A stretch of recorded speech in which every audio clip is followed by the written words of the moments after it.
ওং নমঃ ভগবতে বাসুদেবায়। শ্রীমদ্ ভগবদ্গীতা তৃতীয় অধ্যায় কর্মযোগ।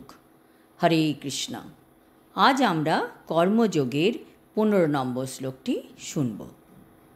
কর্ম ব্রহ্মোদ্ভবং বিদ্ধি ব্রহ্মাক্ষর সমুদ্ভবম তস্মাৎ সর্বগতং ব্রহ্ম নিত্যং যজ্ঞে প্রতিষ্ঠিতম। অনুবাদ: যজ্ঞাদি কর্ম বেদ থেকে উদ্ভূত হয়েছে। মানে আমরা যেসব যজ্ঞ বা পূজা অর্চনা করি তা বেদ থেকে উদ্ভূত হয়েছে এবং বেদ সম্যকরূপে প্রকাশিত হয়েছে অক্ষর বা পরমেশ্বর ভগবান থেকে। কাজেই সর্বব্যাপক ব্রহ্ম সব সময় যজ্ঞে প্রতিষ্ঠিত আছেন। তাৎপর্য: যজ্ঞার্থাৎ কর্মণা, অর্থাৎ ভগবান শ্রীকৃষ্ণকে তুষ্ট করার জন্যই যে কর্ম করা প্রয়োজন সেটি এই শ্লোকে আরও স্পষ্টভাবে বলা হয়েছে। যজ্ঞ পুরুষ শ্রী বিষ্ণুর সন্তুষ্টির জন্য কর্ম করতে হলে আমাদের অবশ্যই ব্রহ্ম বা দিব্য বেদের নির্দেশ অনুসারে তা করতে হবে। বেদের সব রকম নির্দেশ দেওয়া আছে। যে কর্ম বেদে অনুমোদিত হয়নি তাকে বলা হয় বিকর্ম বা পাপ কর্ম। তাই কর্মফলের প্রভাব থেকে রক্ষা পাবার জন্য সব সময় বেদের নির্দেশ মেনে চলতে হবে। সাধারণ জীবনে আমরা যেমন রাষ্ট্রের নির্দেশ অনুযায়ী চলি, তেমনি ভগবানের নির্দেশে তার পরম রাষ্ট্র ব্যবস্থায় পরিচালিত হওয়াই মানুষের কর্তব্য। বেদের এই সমস্ত নির্দেশগুলি ভগবানের নিঃশ্বাস থেকে উদ্ভূত হয়েছে।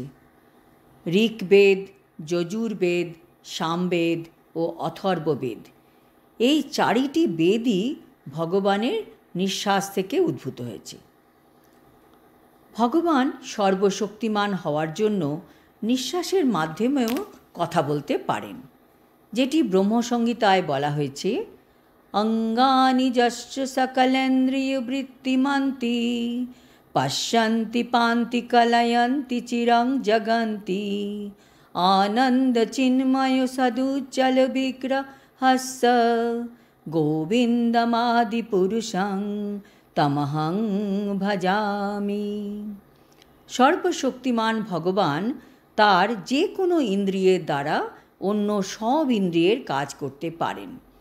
অর্থাৎ ভগবান তার নিঃশ্বাসের দ্বারা কথা বলতে পারেন, তার দৃষ্টির দ্বারা গর্ভসঞ্চার করতে পারেন।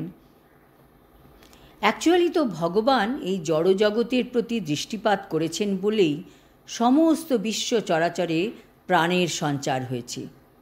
এই জড় প্রকৃতিতে বদ্ধ জীবেদের সৃষ্টি করার পর ভগবান বৈদিক জ্ঞানের মাধ্যমে নির্দেশ দিয়েছেন, যাতে এই সমস্ত বদ্ধ জীবেরা চিন্ময় জগতে তার কাছে ফিরে যেতে পারে। আমাদের সব সময় মনে রাখা উচিত যে আমরা জড়জগতে শুধু সুখের সন্ধান করে বেড়াচ্ছি। সব কাজের মধ্যে আমরা শুধুই আমাদের ইন্দ্রিয়ের সুখ আশা করি, কিন্তু বৈদিক নির্দেশাবলী এমনভাবে রচিত হয়েছে যাতে আমরা যেন আমাদের বিকৃত বাসনাগুলিকে পরিতৃপ্ত করতে পারি। তারপর তথাকথিত সুখভোগ হয়ে গেলে ভগবত ধামে ফিরে যেতে পারি। আমাদের মতো বদ্ধ জীবেদের মুক্তি লাভ করার জন্য এটি একটি বিরাট সুযোগ। তাই আমাদের অবশ্যই কৃষ্ণ ভাবনায় উদ্বুদ্ধ হয়ে যজ্ঞের পন্থা অনুসরণ করা উচিত। এমনকি যারা বৈদিক নির্দেশ অনুসারে জীবনযাপন করতে পারে না, তারাও কৃষ্ণ ভাবনার আদর্শ অবলম্বন করতে পারলে বৈদিক যজ্ঞ সম্পাদনের সুফলগুলি প্রাপ্ত হবে। আজ এই পর্যন্ত।